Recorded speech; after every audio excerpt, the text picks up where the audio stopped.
Good afternoon and welcome to the Advisory Committee meeting for the 2021 Alcohol Bill and Technical Package. Thank you for taking the time out of your busy schedules to attend this afternoon's meeting. My name is Madeline Kane and I'm the Policy Coordinator for the Oregon Liquor and Cannabis Commission. A few housekeeping notes before we get started. Today's meeting is being recorded, so please be aware whether or not your phone is muted. I will be the tech support today and muting all to keep the noise down. This means that I'll mute all periodically to make sure there isn't competing noise. Please don't take it personally. Committee members are asked to remain on mute until the introductions portion of this meeting. Only invited committee members will be a part of today's conversation. Members were selected due to their level of interest or position within the community. If you are not an invited member or proxy, please use the call-in number that was transmitted in the notice for this advisory committee meeting.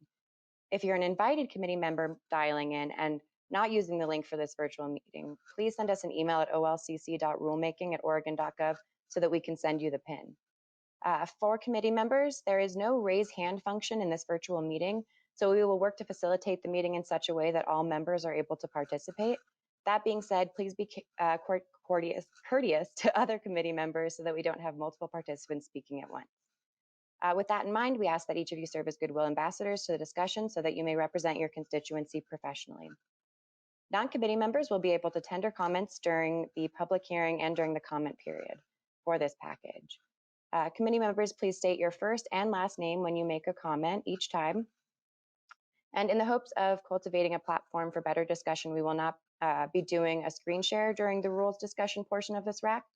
That being said, please be sure to have a copy of the draft rules in front of you or let us know if you need one sent to you. So let's get started. Today is Tuesday, August 31st, 2021 at approximately 1 o'clock p.m. Many of you are familiar with the rulemaking process, but for those of you who have not yet had the opportunity or for those listening in, I'll begin by saying a few words about rulemaking and the purpose of advisory committee meetings. The purpose of an advisory committee meeting is to increase the public's involvement in the drafting and development of administrative rules. The Oregon legislature, through its enactment of the Administrative Procedures Act, stresses the critical importance of the public's participation in public policy development. Advisory committees are an excellent way to solicit input from internal and external stakeholders who are likely to be impacted by the development or amendment of agency policy and rule.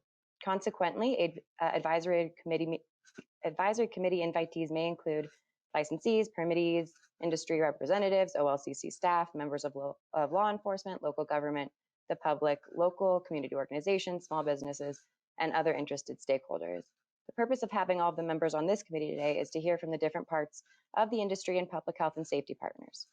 The Commission strives to hear from all interested parties, and our role today will be to explain the background and context of these rules and the changes that are being proposed in this package. We will provide facilitation to ensure that all committee members are able to provide input. During this meeting, we will seek your input on the proposed amendments to the 2021 Alcohol Bill and Technical Package. In today's meeting, we'll be discussing proposed changes relating to legislative changes and technical errors in our rule. You will notice that the drinks to go rule is not being considered in this package as it was made permanent earlier this year. However, we expect future rulemaking related to our delivery rules will provide an opportunity to revisit the drinks to go rule. But for now, it will not be a part of this package or concepts addressed today. Under Oregon's public meeting law, this meeting is open to the public and members of the public are free to observe our discussion, but may not offer comments. The agency will digitally record this advisory committee meeting and will produce and circulate a record of our discussion. However, because this meeting is intended to promote the open exchange of ideas, we will maintain an informal atmosphere and meeting minutes will record only the topics discussed and the main points made. Approximately 1 week after our meeting, we will post and distribute the meeting's audio. We understand that there's a lot of discussion about this topic, so before we delve into the package, does anyone have any procedural questions?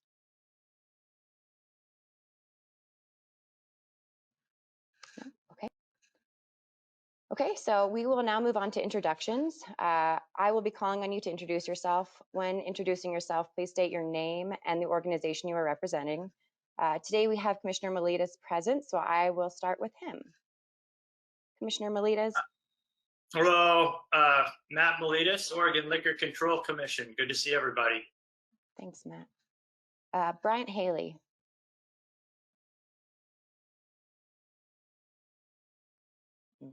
Might be tech. We'll come back to Bryant. Devin Morales. Good afternoon, everyone. Devin Morales. I'm an alcohol policy analyst for OLCC. Nice to see you. Devin. Brian Fleming. Good afternoon, everyone. Brian Fleming. Thanks for your participation and hope everybody enjoys the content today. Thanks, Brian. Randy Howell. Hi, Randy Howell, District Manager at OLCC. Thanks, Randy. Amanda Dalton.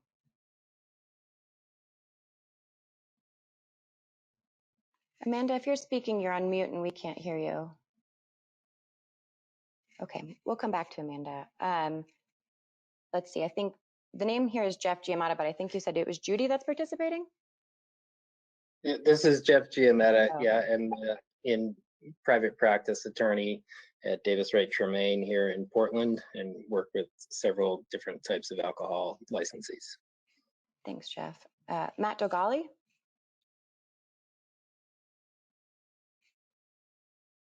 Yeah, I'm Matt Dogali. I'm the president and CEO of the American Distilled Spirits Alliance, a trade association representing 27 member companies, primarily American producers of distilled spirits, but we do have some overseas companies as well.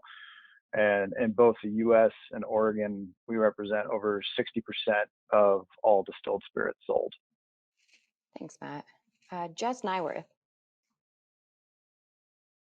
Hi, Jess Nyworth. I am the Public Health and Consumer Protection Policy Analyst for the Oregon Liquor and Cannabis Commission. Hi, Jess. Dan Jarman. Good afternoon, Dan Jarman. Some of my clients include the Oregon Wine Growers Association and most recently the Oregon Distillers Guild on some select projects. Thank you. Thanks, Dan. Jill Gray. Hi, I'm Jill Gray. I'm a senior policy analyst with the Alcohol and Drug Policy Commission. Thanks for being here, Jill. Danelle Romaine.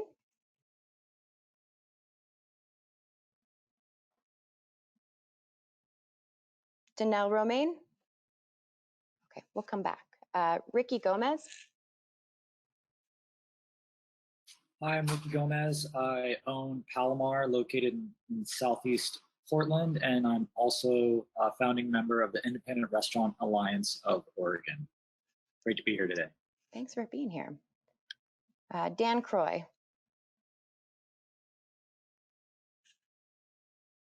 Hi, Dan Croy, policy analyst from the OLCC. Over my years, I've done a number of these racks, and I got to admit up front, I love them. You guys are always so good at helping us figure things out. So thank you ahead of time. Thanks, Dan. Director Rout. Good afternoon, everyone. Kelly Rout, Director of the Administrative Hearings Division at OLCC. Good to see you all. Greg Astley. Hi, Greg Astley, Director of Government Affairs for the Oregon Restaurant and Lodging Association, representing Oregon's hospitality industry. Thanks for being here, Greg. Jamie Dunphy. Hi, I'm Jamie Dunphy. I can't get my camera to turn on. I apologize. I am a volunteer and a board member with the organization Music Portland. Thanks for being here, Jamie. Scott Winkle.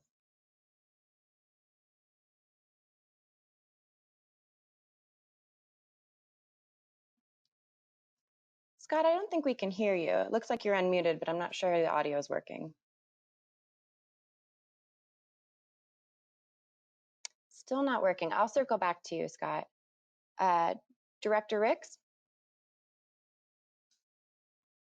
Nathan Ricks, Deputy Director for Strategy and Policy with OLCC. Welcome, everybody. Hasina Wittenberg.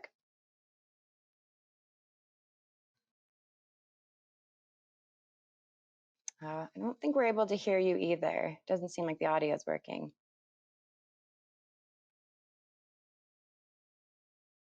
I'll circle back. Amanda Q.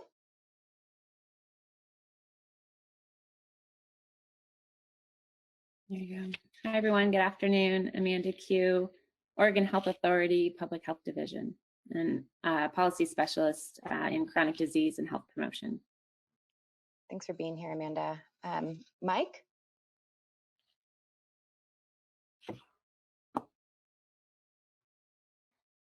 It looks like there's just a first name on this icon of Mike. Is there? Okay, we'll come back. Let's see. Carly Vetter.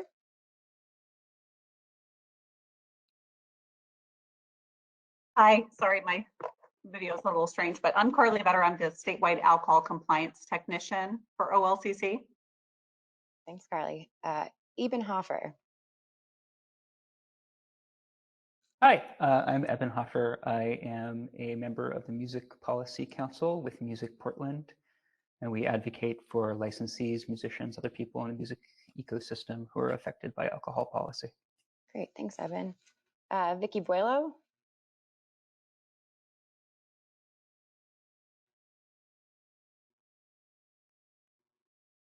Vicky, it looks like you're unmuted, but we can't hear you. Hey, everybody. Oh, there we go. Vicky, you're cutting out a little bit. This is Vicky Bulow. I'm the lead research analyst for the alcohol. Okay. Thanks, Vicky. Oh, how about now? That's better. Okay, great. Danelle Romaine. Hi, I hope you can hear me. Danelle Romaine, Executive Director of the Oregon Beer and Wine Distributors Association. I'm in the car for another 10 minutes and then I will be at my computer. So sorry about the video good. here. Thanks for being here. Bryant Haley. Hey everybody, Bryant Haley, alcohol and bottle bill spokesperson. Like Dan, I love these things. They're fun. Good to see y'all and hear y'all. Thanks, Bryant. And then Amanda Dalton.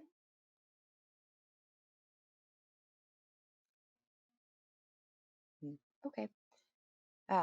Well, hopefully folks can get their audio working, but in the meantime, I am going to pass it off to Devin Morales to give a little background on this package. Madeline, one thought with the audio is I think there are different options when you're connecting in to select phone or computer. And I think if you've joined via the computer, then you got to make sure you're connecting through the computer for audio. Just, I don't know if that might help some of you, but as an FYI. So good afternoon. Thank you all for being here today.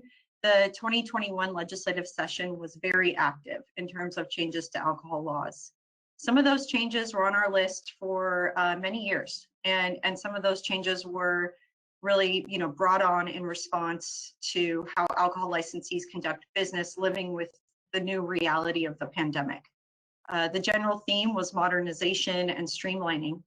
Nonprofit organizations, special licensees, and annual licensees all secured a variety of additional privileges, and this rule package brings it all home. Or as Dan would say, for those of you who know Dan, it makes it make sense. So Dan and I are going to take the group through the rules. We'll rely pretty heavily on that summary sheet that you all should have received. So we're going to be going through the rules according to the subject addressed rather than sequentially. We have a lot of work to do today. We've got 22 rules connected to 6 bills. So one other note I just want to make before we get going is that we're still planning to move forward with a comprehensive revision to our Division 5 and 6 rules in 2022. And these are the rules generally dealing with alcohol licensing and compliance. So the scope of the rule changes for today is pretty narrow and very specific to addressing 2021 changes in law that require changes to our rules. So let's go ahead and get started. I'm going to actually ask that if you guys can bring up the summary sheet that you should have received. It kind of breaks down the rules into the different subjects, the concepts, and then also the rule document itself. It'll just help to kind of walk through the discussion. We're going to start with the first concept in the summary document and then address the sub-concepts from there. So I'll reference the rule numbers associated with the sub-concept and then ask for your comments. And I'm actually going to take those first 2 concepts in the document, and then Dan's going to be taking over from there. So if you have any questions or you'd like clarification on something in the middle, just feel free to speak up. That's our best tool at this point since we don't have the hand raise feature. So looking at our summary document, let's start with the first concept here. So the first concept we have is the delivery of malt beverages, wine and cider to consumers. And in this section of the summary document, we've got the sub-concepts, right? And so the first two sub-concepts are very closely related in terms of how they impacted our rules. So we've got House Bill 2264. That was a very big bill, lots of stuff. And in that bill, two statutes were amended for two categories of alcohol licensees, our full on-premises licensees and limited on-premises licensees. And these two licensees historically have only had basically on-premises privileges. So with the changes in this bill, those two categories of licenses now are able to sell beer, wine, and cider in factory sealed containers to go and for delivery. So this resulted in a need to change what have historically been called the delivery rules. So that's 0060392. And that rule relates to delivery of wine and cider. And then 0060396, which deals with malt beverage delivery. So, I'm not going to go into each actual change in each rule, but rather open it up at this point for comment on how incorporating the full and limited into the delivery rules, how that language looks, if you've got questions about that concept.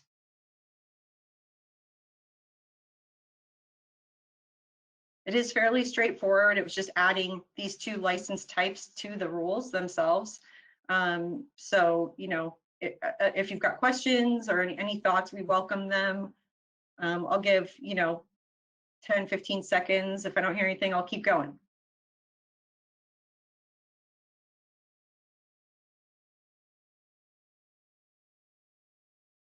All right. Okay. Devin? Oh, Amanda, yes. I was just waiting in silence there.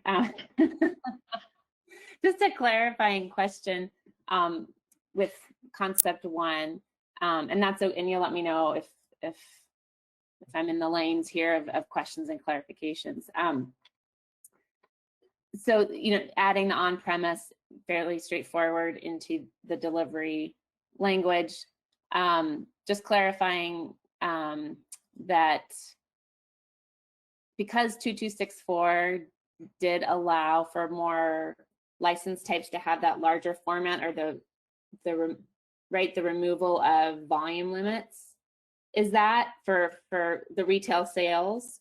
Does that also extend to the license types being able to deliver larger formats with the removal, or is that just sticking to the retail sales only and not necessarily delivery? Oh, I think you might, are you talking about with off-premises license category, how the malt beverage container size limit that was there went away? Yeah, so, okay. So there was a different statute, the statute dealing with the off-premises license type used to have a cap of the container size that could be sold for off-premises consumption at 2 gallons. And so now that limit is gone. So there's actually no limit on the container size that can be sold for off-premises consumption under an off-premises license, which is a different type of license. But that is also true for full and limited. So there's no container size for selling it for takeout, which would allow for sale of like a keg, for example, under a limited or full on-premises license for takeout. But that doesn't change the container size cap for delivery, which is still 5 gallons. And that was in place for malt beverage before, and that's still the case. I'm sorry, 2 gallons. 2 gallons, 5 gallon limits for the total per day, but 2 gallon container size is the maximum size that can be delivered. Great, and we're talking about delivery, and you answered and clarified that exactly the way. Yep, so no bigger than 2 gallon for full, limited, or O licenses. Great. For delivery. Okay. Thanks. Yep. Any other questions on that piece? So again, sub-concepts 1 and 2, just folding in full and limited on-premises license types into the delivery rules. Okay, so I'm going to move on to the third concept in this sub-concept in this concepts area, which is very closely related. So the full and limited on-premises licensees have this ability to do events off-site, special events. And so they can get a pre-approval, what's called a catering pre-approval to conduct off-site events. And essentially a licensee can apply with us at the time of licensing or anytime after to get catering pre-approval. And with that status, once they've got it, they don't have to get approval for each event. They just go forth and do their events as long as they meet the criteria contained in that approval. And then there's a second option for annual licensees, the full and limited, who want to do offsite events, and that's a temporary use of the annual license. And with that, they can take the privileges of their license, again, to another location, but they are applying on each case for that special event license. But with both of these options, it's taking the privileges you have of your annual license to another place. And so because the full and limited on-premises licensees now have this permission to deliver beer, wine, and cider, they can do that through their special event as well, and from that address or location. So that is what this third concept deals with. So we're amending 845-005-0405, which is the small catering pre-approval rule, and 005-0410, which is the large scale catering pre-approval, and also the TUAL.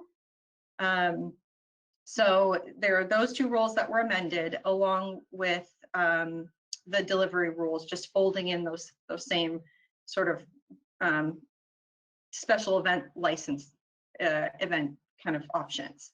So does anyone have questions about or comments on the language in any of those four rules relating to delivery privileges under a TUAL or a catering pre-approval?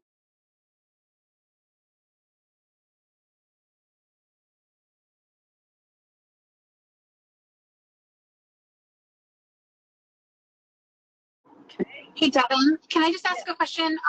If a restaurant wants to get a temporary event license separate from their annual license, could they do that as well? Right, so a temporary use of the annual license is basically, that's the special event license you apply for most often as a restaurant, because you're taking your privileges and bringing them to a different spot. And that's, again, there are two categories. There's catering pre-approval, which is an option you can apply for at any time. Oftentimes it's at licensing, and it has very specific criteria, like you have to have a contract for a certain number of individuals, you have to meet certain food service requirements. It's a tight sort of list of criteria in order to be eligible for a pre-approval. But if you can meet those criteria and you've got the approval from OLCC, then whenever you want to host one of those events off-site, you go and do it without getting permission for each event. And if you can't meet that set of criteria, which is often the case, then that's when you go for a TUAL. And that's more flexible. You know, you don't have to have a specific number of individuals, a formalized contract. You just, you take your privileges somewhere else. But again, you're getting permission in each case. And with those privileges being taken elsewhere, you can now deliver. And that's what the changes to the rule are addressing. Yeah, my question is, if they wanted to get a license that was separate, could they do that separate from their current privileges? Like a temporary event license that was separate from their current privileges under their restaurant license. So like another annual license or another special event license?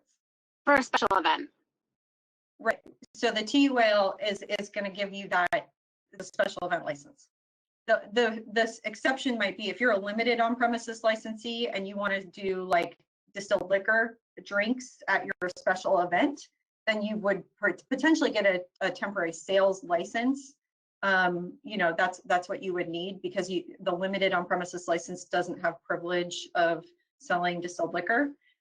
So you would get a TSL. But if you're a full on-premises licensee and you want to, do an event somewhere, you're getting a TUAL.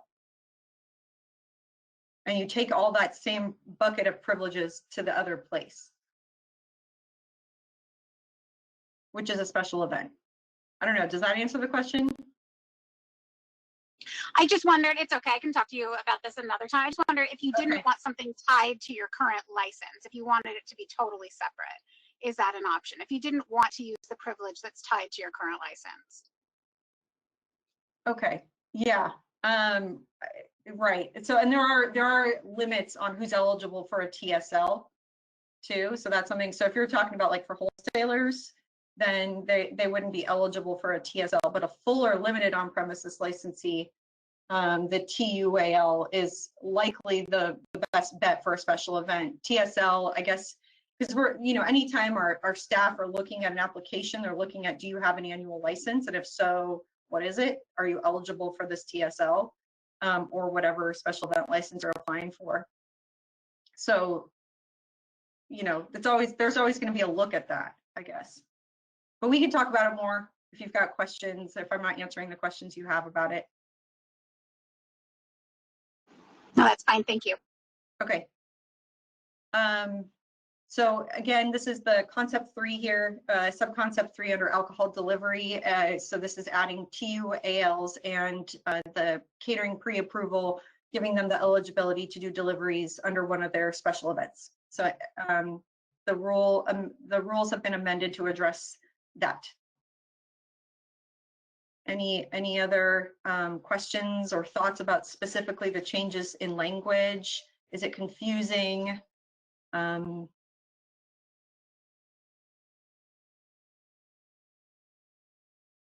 Okay.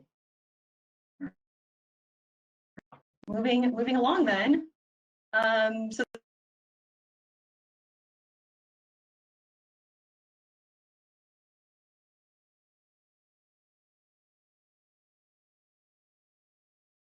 and sales license is for the most part used by folks who don't hold an annual license.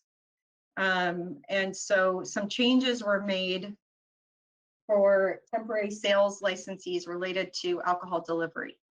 And essentially any temporary sales licensee may now deliver malt beverages, wine and cider under a temporary sales license. And when a temporary sales licensee is in conducting a delivery, they are doing so under what's called a direct shipper permit. And so for that reason, the direct shipper permit statute was amended to include temporary sales licensees of all types and giving them the delivery privilege. Importantly, when they're delivering, they have to actually deliver during a day where they have a license. Like they can't sell it on one day and then, you know, the temporary sales license expires and then they deliver like 2 weeks later. It's got to be on a day where they've got a special event license. So we have 3 rules that were amended to address this change. And so the first rule there in the document, in the summary document, is 0050417. And that rule just sets out the criteria for eligibility for the direct shipper permit. And it clarifies that temporary sales licensees of all types are now eligible, as opposed to only those associated with an organization composed of winemakers. It's now broader. It's all TSL holders. So that 0417 was changed for that reason. And then we also added language again in the delivery rules 0060392 and 0060396 to bring it home, to bring that in for the TSLs. So any comments on that? I mean, this is all pretty like straightforward stuff. You know, it's basically taking what was in a bill and adding the types of licenses to the rules so that it kind of all makes sense. So you don't have comments, it's not a surprise.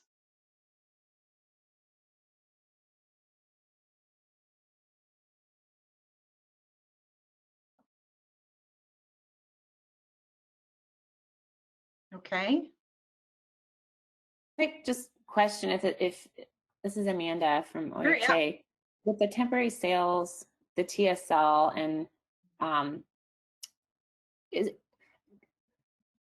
You mentioned winemakers, like who would be holding a TSL that doesn't necessarily hold an annual license to have kind of the additional privileges of delivering? Is it, I'm sure there's some great examples, I just don't know them from where I sit. And so having a better understanding who those, what entities those are is helpful. Sure. So, you know, every license type that we have for an annual license in Oregon, I think, well, with the exception of wholesale licenses, they have a type of special event license that they're eligible for, that it's attached directly to the annual license. So you've got TUALs like we talked about, and then the manufacturer licenses have, you know, winery special event, brewery special event, that kind of thing. And so if you don't fit into that kind of category, if you're not an annual licensee, there's still an option available, and that's the temporary sales license. And so normally who's getting that is a nonprofit organization, you know, chambers of commerce, that kind of thing will get a special event license, or they don't hold an annual license, but they want to do events like a wine walk. And then the other bucket is people who don't hold any kind of annual license, but they're doing, I don't know, some kind of event, you know, they for profit. And so they need a license, and it's all kinds of random stuff in that category. You know, it could be like a barber shop doing a special event and they want to make money off of it. You know, it runs the gamut of who. Eligibility is very broad for a temporary sales license, especially in the for-profit bucket. But basically, for the most part, it's folks who don't have an annual license.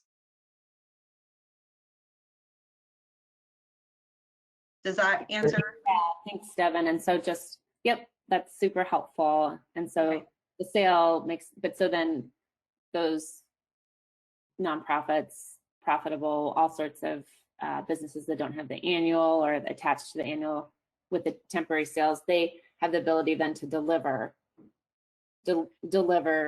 wine, beer, wine, malt beverage, cider, direct to consumers' doorsteps, right? Correct. No. And it would be, yep, and it would be on an event day and following the delivery rules. The rules, yeah.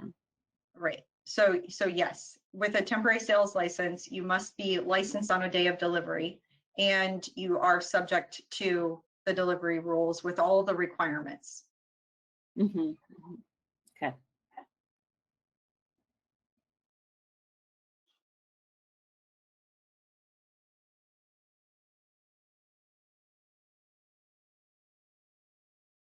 Okay, so any thoughts on language, how it's addressed in those three rules? Questions? Any other questions about it?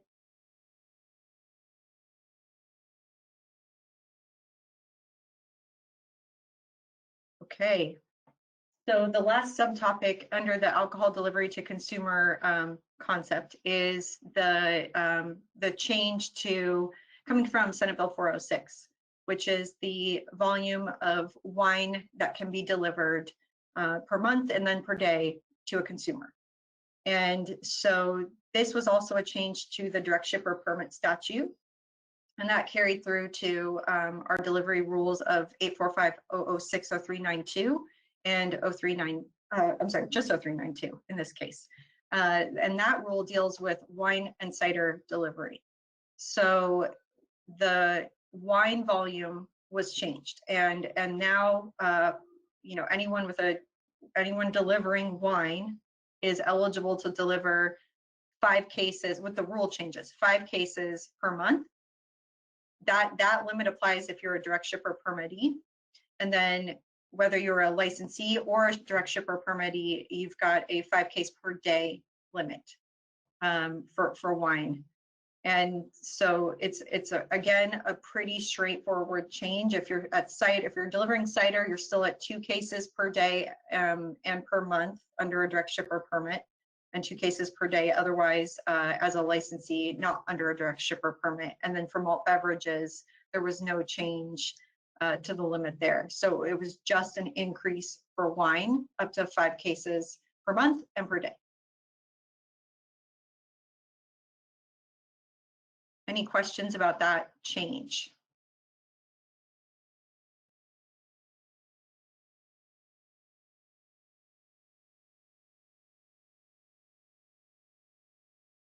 Okay. Did you all have a chance to like look at the rules and you know, I know there's a lot in this rule package, so hopefully you're welcome to provide comment after today's meeting as well, if you want to take some more time with the rule language itself. And then of course we've got the public comment period. So even if this is just your first opportunity to look at all of this and talk it through, then that's great too. There is one nice thing about the last rule from the arts perspective, being able to ship donation wine if you are a nonprofit that's hosting a fundraiser or something like that. Having this simplified under the TSL is nice for small staffs. Thanks, Eben. And could you use your first and last name so we have it for the record? Absolutely. Eben Hoffer with Music Portland.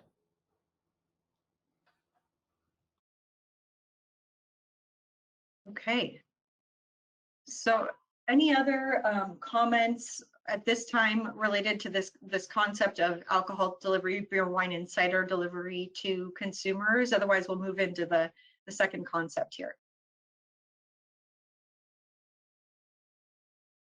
Okay, moving on. I just had one technical question. So in the actual language, this is Matt Degali, the subsection, let's see here. It's on page 26, A. There's two different time references. The old time reference is 7 a.m. to 10 p.m., but the added time reference is 6 a.m. to 10 p.m. I'm just trying to follow the logic of why the difference. Sure, yeah.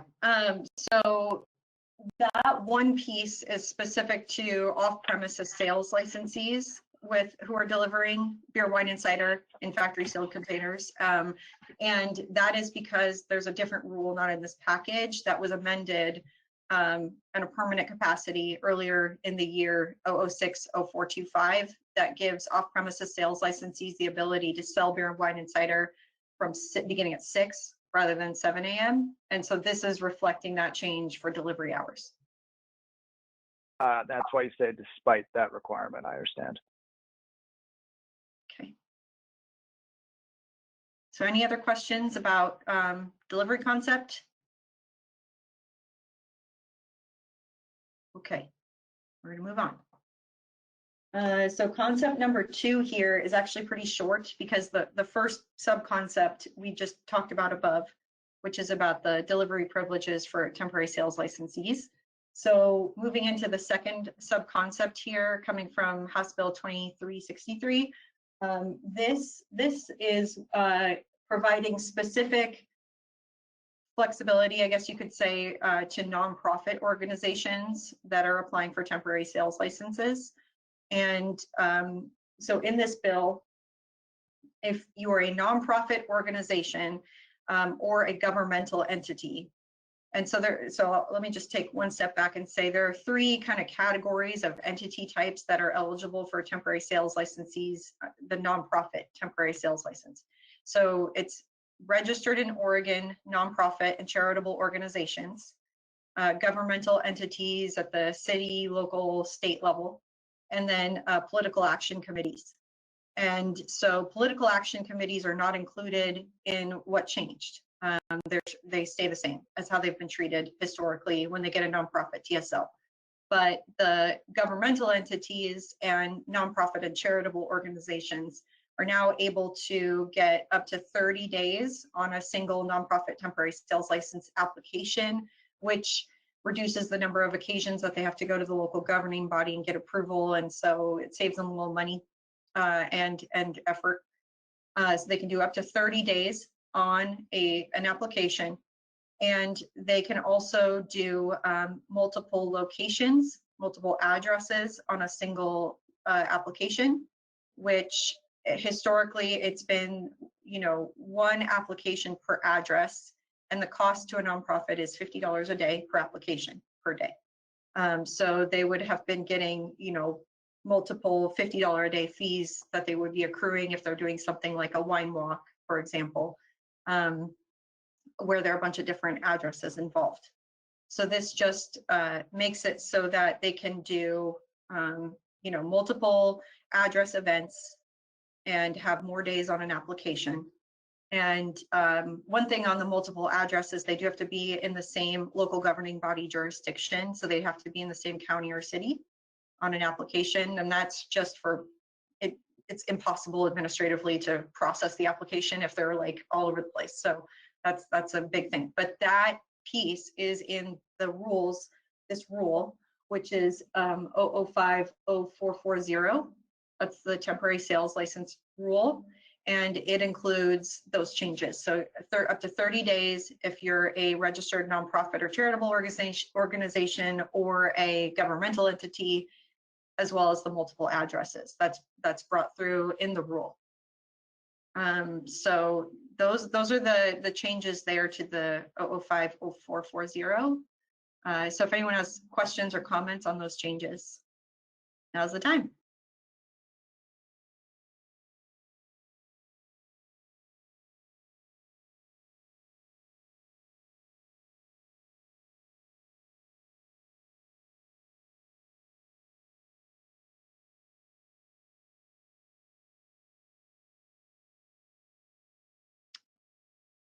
Okay. Devin, this is Jill. I'm sorry. I do have a question. Sure. And to make sure I'm following the procedure, this is Jill from Alcohol and Drug Policy Commission.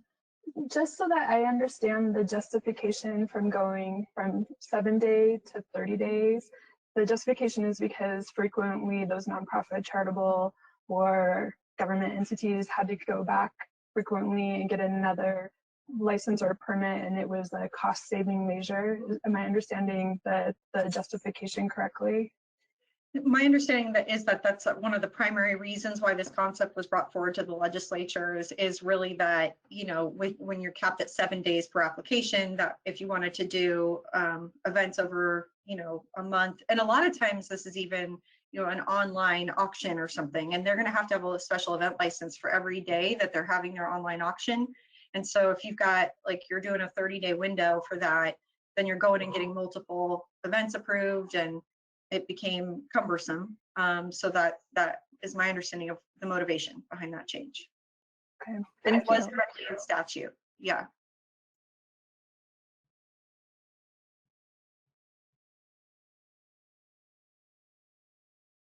Any other questions? Devin, this is Scott Winkles. Yes. Hi. So if you have a 30-day license and you've got multiple addresses, if there's a problem that arises at one of those addresses, what is the recourse for the local government that if the city's signed off on this, there becomes a problem under 7 day? I mean, the bill is what it is, but how's the agency going to address that if you have a problem at one of those multiple addresses?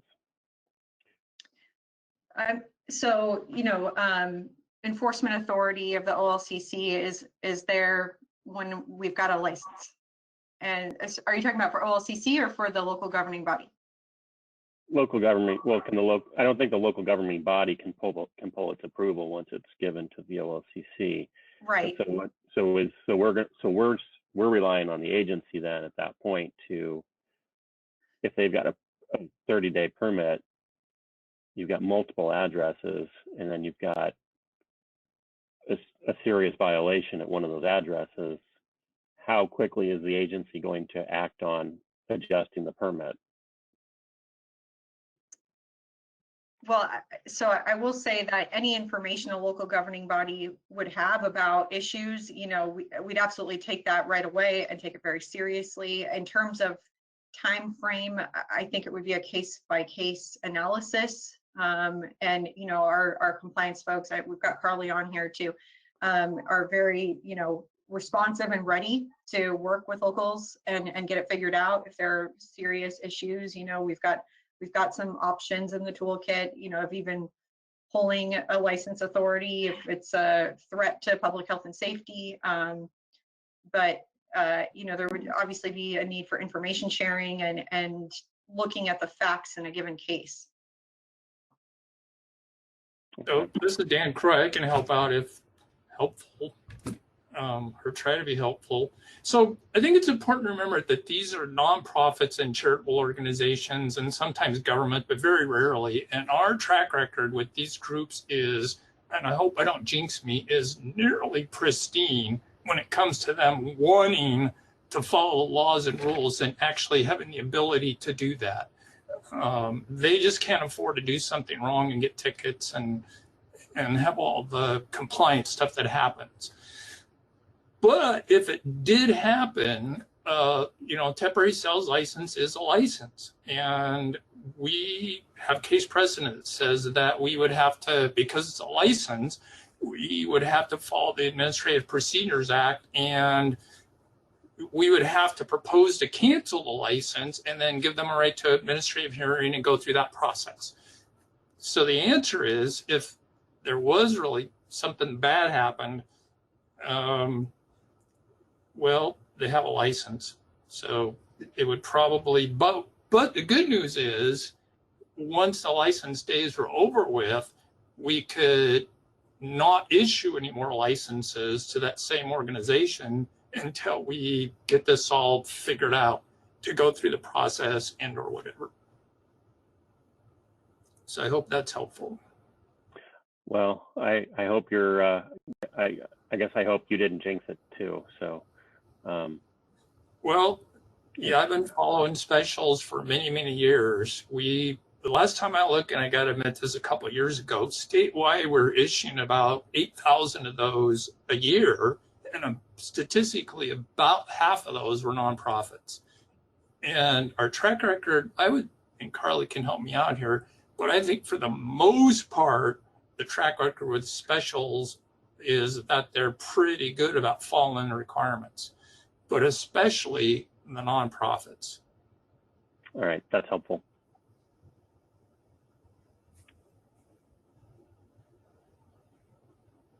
Okay. So that is the last of the temporary sales license rule changes for so concept number 2. And so, the next step is to go into concept number 3, unless anyone has any other comments or questions about the changes under the TSL topic.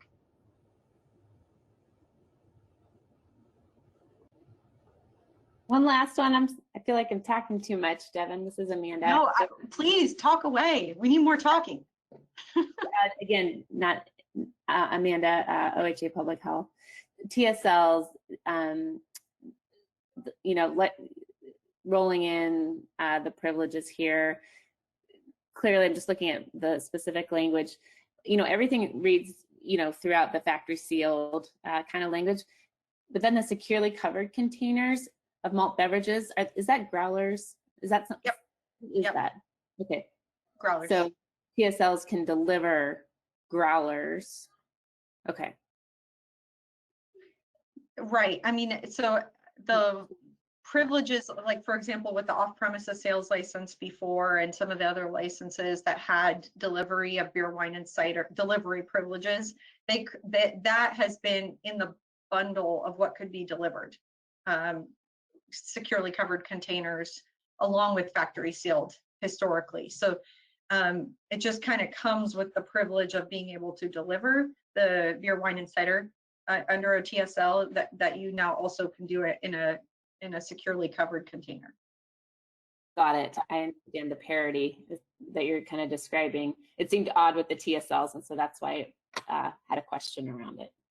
Thanks. Okay. So. Yeah.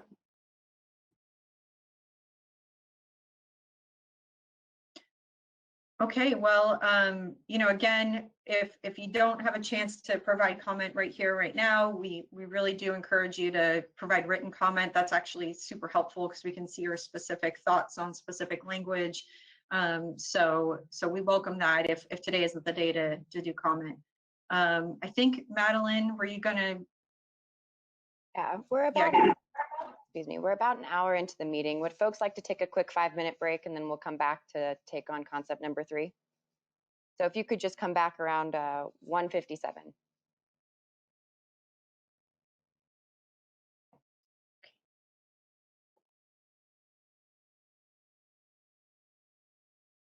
Want to take it away? Sure, let's do it. So I'm on the summary page, starting with concept number 3, acceptable identification for alcoholic beverage purposes. The 2264 got passed. It just changed the type of ID that's acceptable for alcohol purchases to include ID or a driver's license or an ID card from a province or territory of Canada. While people are thinking about whether they have comments or questions, hope this is okay to share, but I think people know this, but if not, I hope it's not a shocker to you. I would say in my experience here, more times than not, we the OLCC don't get invited to pre-parties, and the legislature introduces concepts and then they become a bill and they get out there. Well, that's where this one came from. So I'm anticipating somebody's going to ask me, well, why is it this way? And honestly, I'm not really quite sure. I just know it is what it is.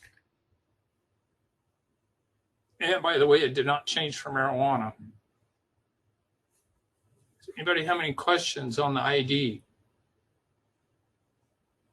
Pretty routine. Moving on. Concept number 4, temporary letters of authority operate. So right now, the OLCC, and this is for alcohol licenses only, have the ability to issue what's called a temporary letter of authority to operate to a smaller pool of people, and the length of the authority is for 90 days. And the smaller pool of people is typically change of ownerships. But for many years, there's been a need out there to be able to issue temporary letters of authority to anybody and to increase the time limit. So that's what SB 750 did. It just changed the statutes to allow any applicant for a liquor license to be eligible for a temporary letter of authority. Doesn't mean that they automatically get it, but statistically, most of the time when they apply, they're doing the right thing and having an operation that is acceptable, and so we would likely issue a temporary letter of authority. Also, it did not change the local governing body, or if I slip into acronyms, LGB, the LGB process. Right now, there's a separate statute that requires all liquor license applicants to not only apply to us, but also to take their application to the local government body. So city, if the address of the premises is within the city limits, county, if the address of the premises is outside the city limits, and then the local city or county still provides their recommendation or endorsement to us. And of course, we take that into account. So this just allows people to get into business sooner. And because it extends it to 180 days, allows us more time to assess them and their operation. So, any questions? Okay, didn't think so. Yeah, these are more routine. So number 5, kegs and keg tags.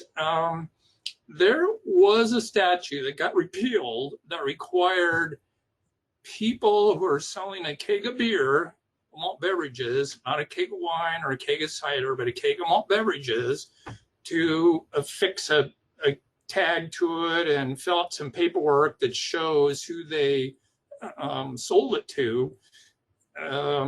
But that was kind of an old-fashioned way of doing things, and it just really wasn't working out for us or the industry. So the idea went forward to repeal it, and apparently everybody was okay at that, so it got repealed.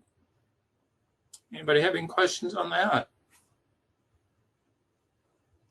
Okay, concept number 6, keeping of records by manufacturers, wholesalers, and importers. This was just basically what I call a housekeeping fix.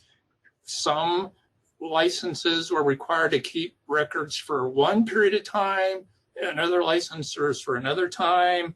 So all this did was put them all together, basically for our financial services department to keep track of everything and be better organized, but really just a housekeeping thing. Anybody have any questions on that? Yeah, this is Matt Degali from ADSA. So for the different categories, manufacturer, wholesaler, et cetera, was anybody prior to this change subject to the 3-year requirement? So I don't have everything memorized, but my memory from financial services, the answer is yes. But who that was, I don't know. And it was just the beer, wine, cider folks, not distilled liquor folks. Got it. Mainly because of tracking privilege taxes for Oregon. Any other questions on that one? All right, hearing none, move on to concept number 7. So I really struggle with how to explain this one, but I finally decided I just have to do it. I think most people know this, but for those of you that don't, sorry about this. So Oregon is a tight house state. Manufacturers and wholesalers are on one side of the fence, retail licensees on the other side of the fence. Generally, manufacturers and wholesalers are not allowed to give financial assistance to a retailer, either directly or non-directly, and retailers aren't allowed to accept it unless there are some exceptions. So there was always an exception in the statute that allowed a manufacturer wholesaler to lease or furnish certain equipment to a special licensee for up to 10 days. This just extended the time to 14 days, but with a little wiggle room in there. So not, again, to me, just a housekeeping thing. Anybody having questions on that one? Hearing none. Go to retail sales agents. So retail sales agents are appointed by the OLCC to run liquor stores, operate liquor stores. There were some statute changes that happened that required us to go change our rules. Big picture concepts were it eliminated the requirement of, took away the prohibition on alcohol signs being able to be seen from the outside, in a practical way that just, well, it wasn't practical. Sorry about that. And then a couple other statute revised the amount of funds that agents have to have on record. Also, there was a change in the compensation schedule for retail sales agents, which, and Brian or Randy could talk about this better, but basically right now we have 2 types of agents, exclusive and non-exclusive. And because of that, we don't need those categories anymore. So most, if not all, of the rule changes for the Division 15 rules, again, are just pretty much housekeeping. So if any have any questions on those?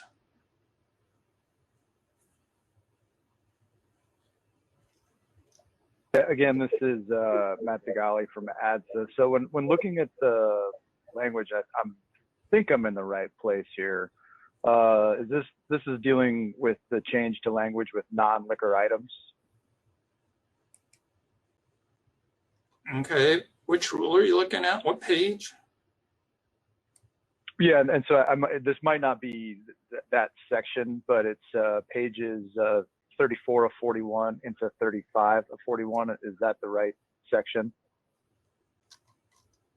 So yes, all of the divisions. So sorry, I should have said this earlier. So OLCCs have the rules and we put them into divisions, and the division refers to the number in the middle. So 845-015, that -15 means that it's a Division 15 rules.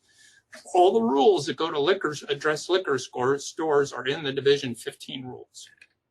So, right, so the Division 15, the start at looking at the Division 15 rules starts on the bottom on page 33.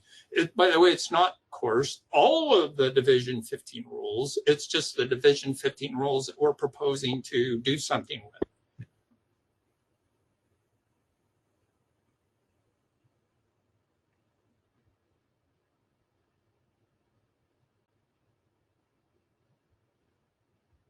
Matt, you look like you're still thinking. Do you have any more questions?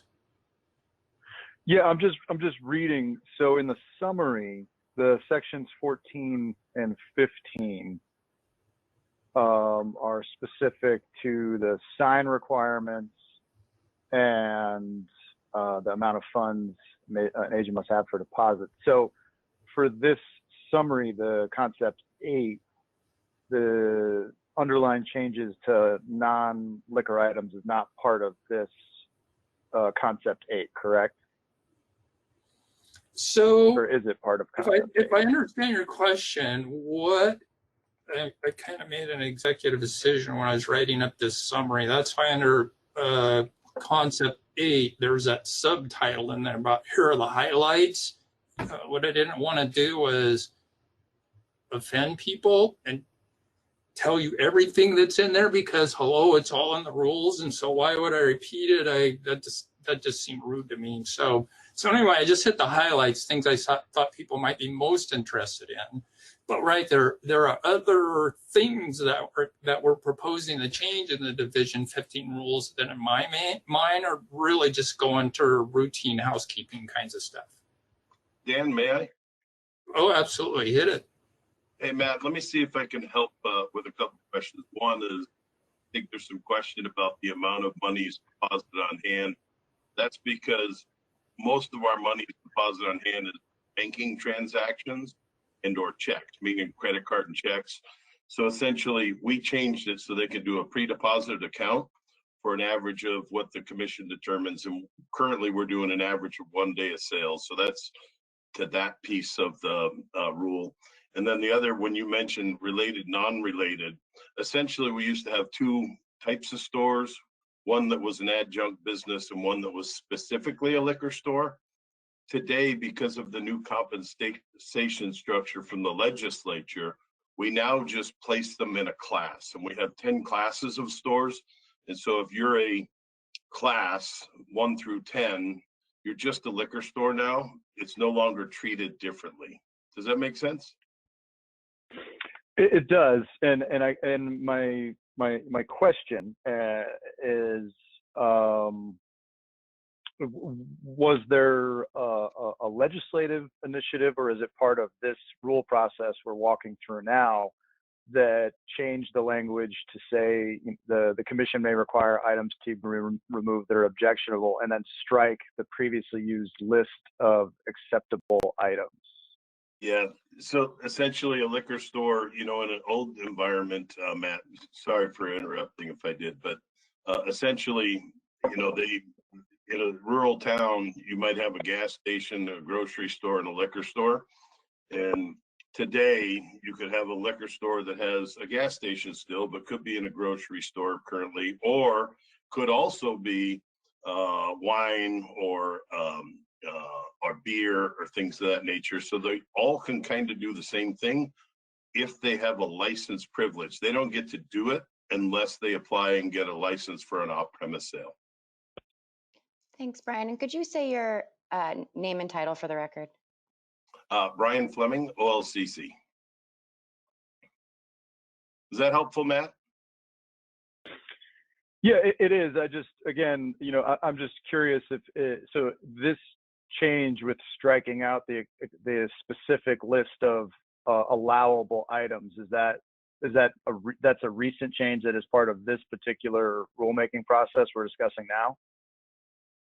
Essentially, yes, because all liquor stores are going to be treated the same in terms of compensation structure, which we don't differentiate because there was 2 comp and class structures for exclusive and non-exclusive. So essentially, they're all the same. Yes. Okay, I got it. That makes sense.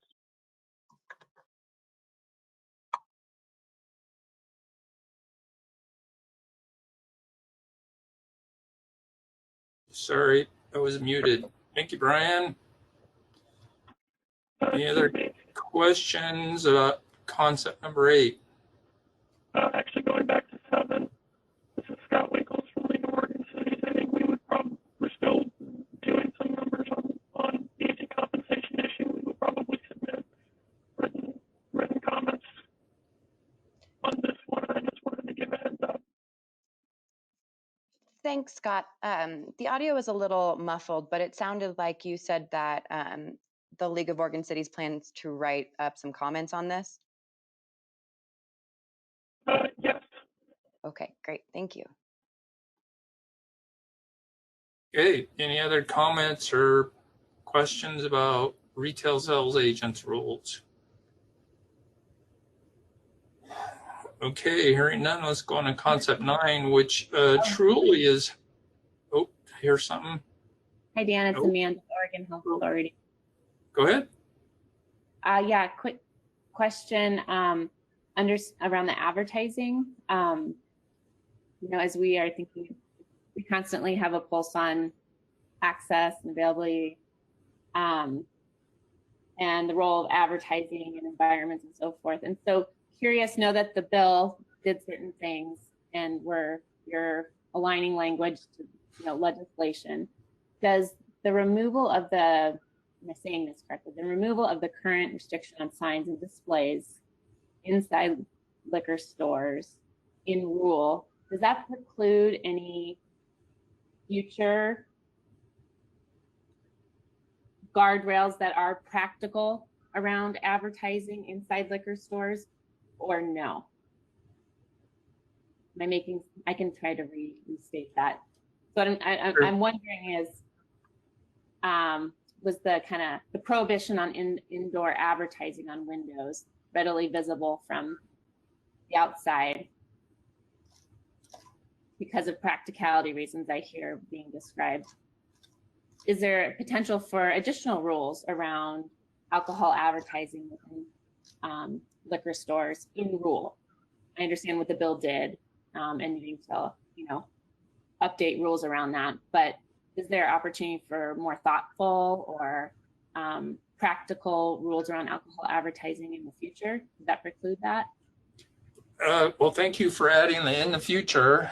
And then the answer is, if you put in the other modifier, possibly, or opportunity, the answer is yes. So for us to add, delete, modify a rule, we have to go to rulemaking and we have to have a formal process. And I think what you're asking is something more than what this rule effort is looking at. But are we precluded, we the state of Oregon, you, whoever, from asking about it and asking to look at it and examining it? Sure, that can happen. It would just be a matter of, there's lots of ways to do it, but the easiest way would be just to work with us and figure out what you want, and then we'd have to initiate rulemaking and go through the process, which would include having a rack and all that stuff. What I wanted to jump into, this is Kelly Rout with OLCC. We also, in the same division, have a couple rules regarding advertising by a retail sales agent and advertising in a retail liquor store that already exist that are not being amended here. So there are some existing guardrails regarding advertising, and, you know, like to Dan's point, if there is an interest in taking a look at those in the future, that's, you know, always an option.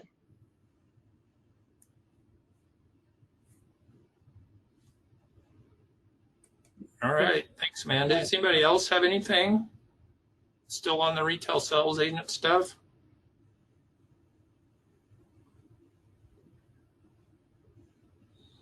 Okay, hearing none, I'm going to go to concept 9, which is the housekeeping, truly housekeeping. The first one is, well, if there's anything that would be the epitome of housekeeping, this is it. It's just fixing some rule numbers in that rule, 0050331. And then the second one was, Devin mentioned the delivery rules, 060392 and 060396, but both of those, but the delivery rules have definition rules, and those also needed updating. But I thought the best way to do that was just to put it down here in the highlights, because that's really what they are. So does anybody have any questions on the housekeeping stuff?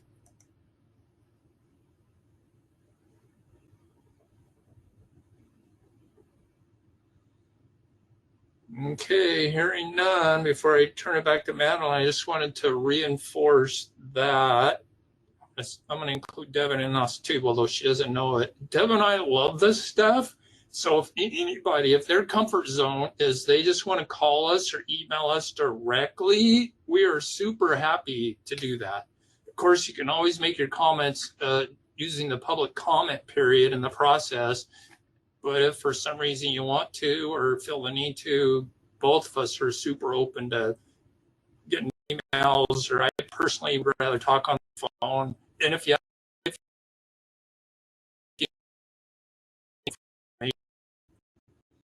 so with that, back to you, Madeline. All right, thanks, Dan. This is Madeline Kane with the OLCC. So at this time, we're going to move on to the fiscal impact statement and public health and safety questionnaire. I will collect some general feedback from the group regarding possible fiscal impacts of this package. But for those of you wishing to provide additional feedback, please complete the statement, the document that we sent to you, and return it to us within the week. And you can just email it to olcc.rulemaking@oregon.gov. We also have committee members representing our public health and safety partners participating in today's meeting. And for our partners, feel free to utilize this time to complete the health and safety questionnaire. So at this time, is there any feedback on the possible fiscal impacts of these changes that committee members would like to tell us about?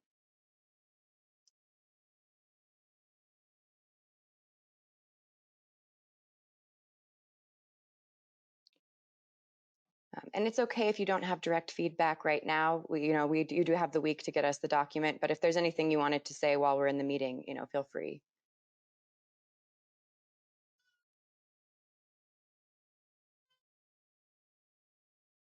Okay. Do you guys have a minimum threshold for flagging fiscal impact?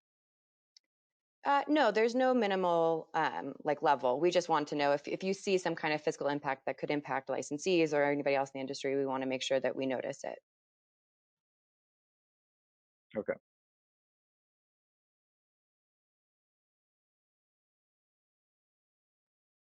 Okay. So before we wrap up the meeting, I wanted to make sure that our public health and safety and partner agencies have a moment to offer any comments if they'd like.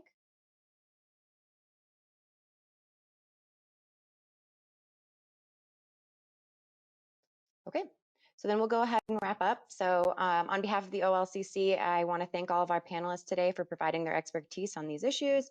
Notice of public hearing will be issued in the coming weeks, which will allow for interested parties to provide testimony or submit written comments. For more information, please visit our website or email olcc.rulemaking@oregon.gov. Thanks, everyone, and have a nice afternoon.